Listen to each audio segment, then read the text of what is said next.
And we're joined by Chris Gayford at Chiba Chibas. I wanted to talk to you because we've heard that in different jurisdictions, a lot of retailers are dropping out of the business. There's been even big companies on the production side that are dropping out of it.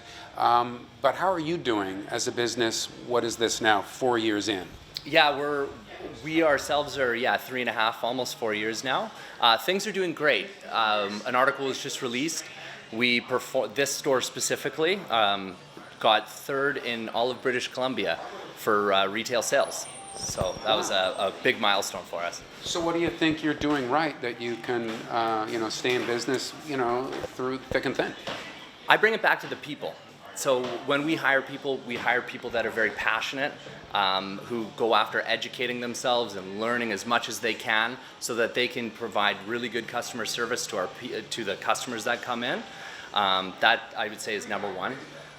Number two, when we started out, we looked at pricing and we looked at competing with the legal market, but more so we looked at competing with the black market, which we needed to come in with a lower price point. And so our strategy has been more on volume rather than pricing. So we have very low prices relative to our competition, and it's served us really well. Right now, we still have people selling cannabis on Indigenous land outside of Kelowna.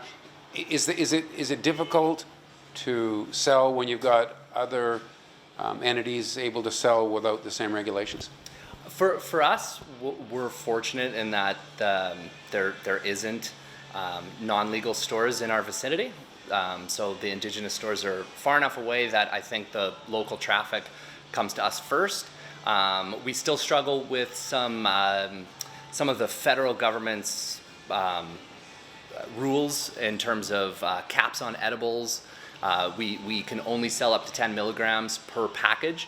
So there are people who want more than that, and they'll drive out to the Indigenous stores that don't follow the same set of rules to get higher concentrate edibles. So that, I'm sure, would affect us. You mentioned price. You were saying that if I was to come in here 3 or 4 years ago and buy product X, I would find now it's actually gone down?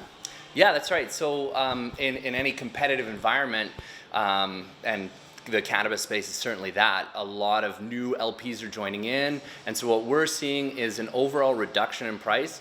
In fact, since we've started, it's been about a 30% reduction in price. And at the same time, we're seeing an increase in quality. So we used to sell ultra premium eighths for $50 to $60, and you're seeing those same products coming down to in the $30 range, where more the bulk cannabis was selling at, and that's down to the $20 mark, $20 to $30. So yeah, it's been great for our customers. And there have been some stores in Kelowna close, but in other places like Alberta, it's been more. And I think you credit the city for being a little bit cautious about licensing. I think that Kelowna did a really great job. They have a 500 meters setback from store to store, and whereas other municipalities, even in British Columbia, but more specifically in Alberta and other provinces, when it came to licensing, it was very simple. Anybody who wanted a license basically got one if it was in the right commercial area. And so there was a major oversaturation, and now we're seeing those businesses that aren't being competitive enough start to fall off. Right. What's the attitude like around a store like this? I know when legalization first occurred, a lot of people were like, well, this is weird. You can legally buy marijuana now. And I think people were still wearing sunglasses and ball caps and trench coats when they came in. Yeah, we're seeing less of that.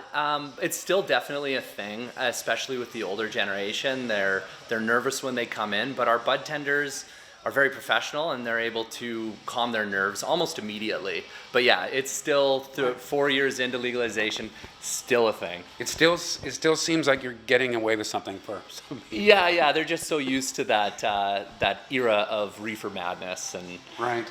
Yeah. So there's still, I guess, some growing pains in this industry, perhaps a little bit of overproduction, some retailers even finding it difficult, but we don't need to worry about Chiba Chibas. Chiba Chibas, we're going to be here for the long run. All right. Thanks for your time, Chris Gayford. Thank you. And thanks for watching Kelowna Now.